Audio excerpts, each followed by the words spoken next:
Driving is a huge part of Battlebots, and having a good driver is really the make or break point for a lot of teams once you get to the upper levels of the competition.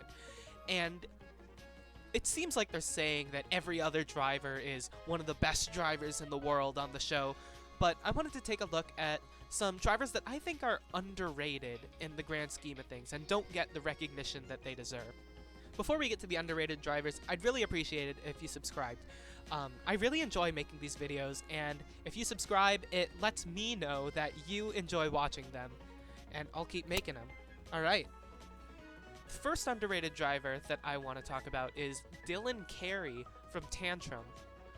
It's weird to call the reigning champ underrated. Like, Carey took the team all the way to the giant nut this year, something that not even the previous driver Aaron Hill could do. But some people were calling Tantrum's semifinal run a fluke, or saying that only Aaron Hill, who'd been driving the bot since 2018, could have done something like that with such a unique bot. Supposedly, Aaron Hill spent the 2020 lockdowns practicing driving the bot with Hal Rucker and Duck. And, you know, its fight with Sawblaze last year was an awesome performance and really showed that it had the potential to go all the way.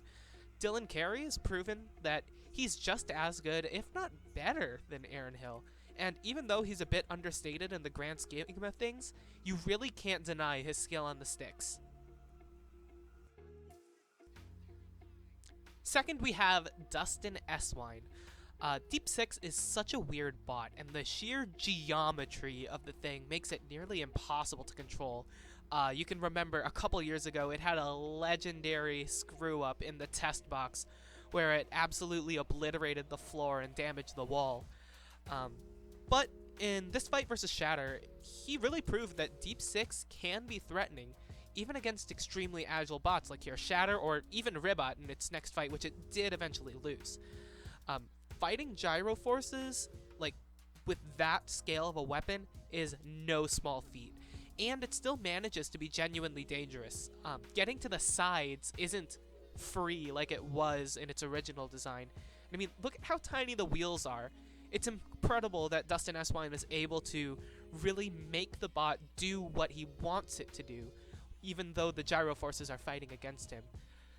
We really got to see its power utilized to the full potential in the Sin City Slugfest, and Deep 6 actually has a 500 record on the year with 3 wins and 3 losses, and that might surprise some people who write off Deep 6 as a gimmick bot.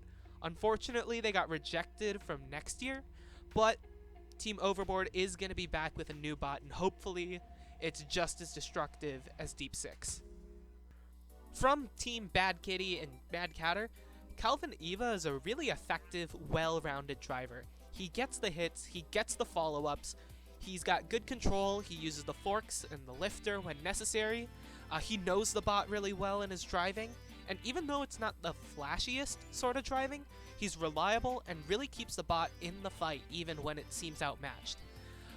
There's really not much to say here. It's not like there's any weird, crazy maneuvers that he does, but the driving is just good all around, and he's a really big reason why Mad Catter stands out among the many verts in the competition.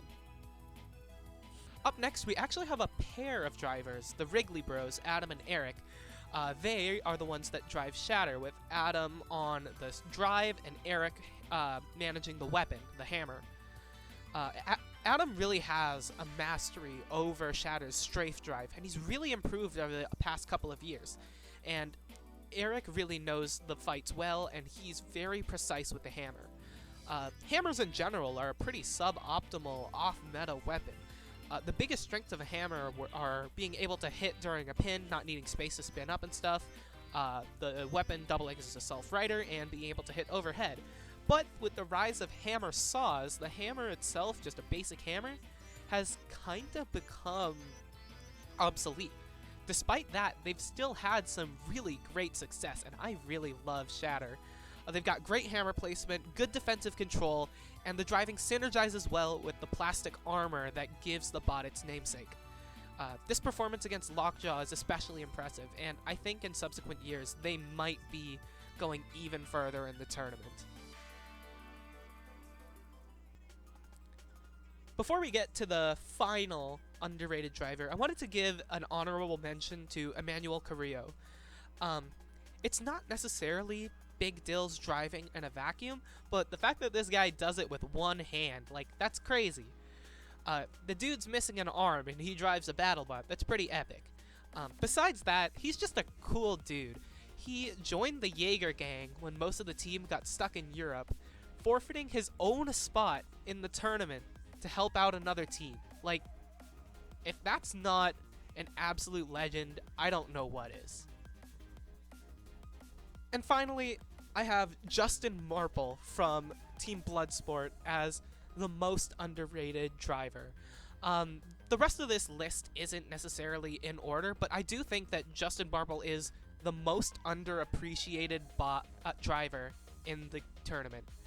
He's got a perfect understanding of his own bot and playing to its strengths. Bloodsport is really fast and changes directions forward and backwards really, really quickly. It gets space to spin up, goes for an attack, and gets away quick.